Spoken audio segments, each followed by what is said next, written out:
next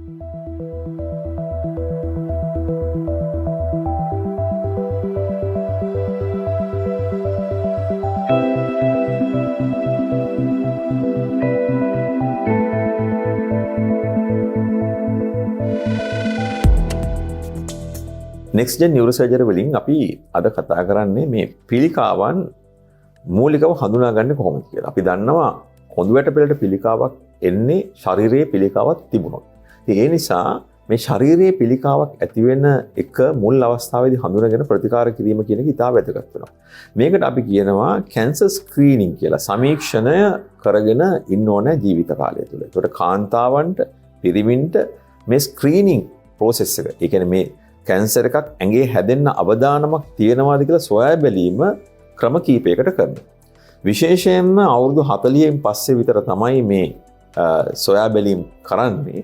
නමුත් සමහර පිළිකා වර්ග තියෙනවා විශේෂයෙන්ම අපි දන්නවා මේ ගැප් ගෙල පිළිකා වලට පරීක්ෂා පැවැත්වීම අවුරුදු 20 සිට ඉදිරියට කළ යුතුයි කියන නිර්දේශයන් ලෝකේ පුරා තියෙනවා. දැන් ඔබ පිරිමියෙක් නම් විශේෂයෙන්ම අපි දන්නවා මේ පිළිකාවන් ගත්තොත් ප්‍රොස්ටේට් කැන්සර් එක පුරස්තිගන්තියේ පිළිකාවන් සඳහා ඒ වගේම ඔබේ බඩවැලේ පිළිකා තියෙනවා නම් ඒව සඳහා සහ ඔබ අවදානම් කලාපයක ඉන්න කෙනෙක් නම් පෙනහළු පිළිකා සඳහා මෙවැනි පරීක්ෂණ මගින් ඒවා සමීක්ෂණය කරලා නිරීක්ෂණයෙන් සොයාගැනීමේ හැකියාවක් තියෙනවා. ඔබ කාන්තාවක් නම් විශේෂයෙන්ම පියවරු පිළිකා ඇතිවීමේදී එහෙම නැත්නම් ගැප් ගෙල පිළිකා ඇතිවීමේදී එහෙමත් නැත්නම් මේ තයිරොයිඩ් ග්‍රන්ථිය පිළිකා ඇතිවීම සඳහා ස්ක්‍රීනින් පරීක්ෂණ කරලා ඒවා සොයා බැලීමේ හැකියාවක් තියෙනවා. ඒකට මම මේ කියන්නේ මේකේ වැදගත්කම වෙන්නේ සමහර වෙලාවට මේ සොයා බැලීම නොකර ඔබ දැන් හිතන්න අවුරුදු 55ක කෙනෙක් කියලා. ඔබ මේ දක්වා මේ කිසිම දෙයක් කරලා නැත්නම් ඔබට අවදානමක් තියෙනවා පිළිකාව ශරීරය තුල වැඩිලා ඒ ඉන්ද්‍රියෙන් එළියට ගිහිල්ලා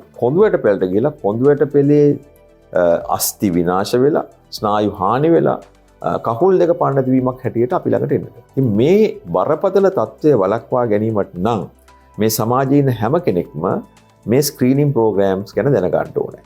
ඔබගේ පවුලේ වෛද්‍යවරයාගෙන් අහන්න පුළුවන්. ඔබගේ ගෙදරට එන පවුල් සෞඛ්‍ය සේවිකාවගෙන් අහගන්න පුළුවන්. එහෙම නැත්නම් ඕනෑම වෛද්‍යවරයෙක් ළඟට ගිහිල්ලා මේක හරියටම අහගෙන ඔබ කළ යුත්තේ කුමක්ද කියලා අහගෙන ඔය කරන්නම් වාලේ පරීක්ෂණ කරනවට නෙවෙයි අහගෙන මේක කිරීම මගින් පිළිකා සෑදීමේ අවදානම අවම කරගන්න ඔබට පුළුවන්.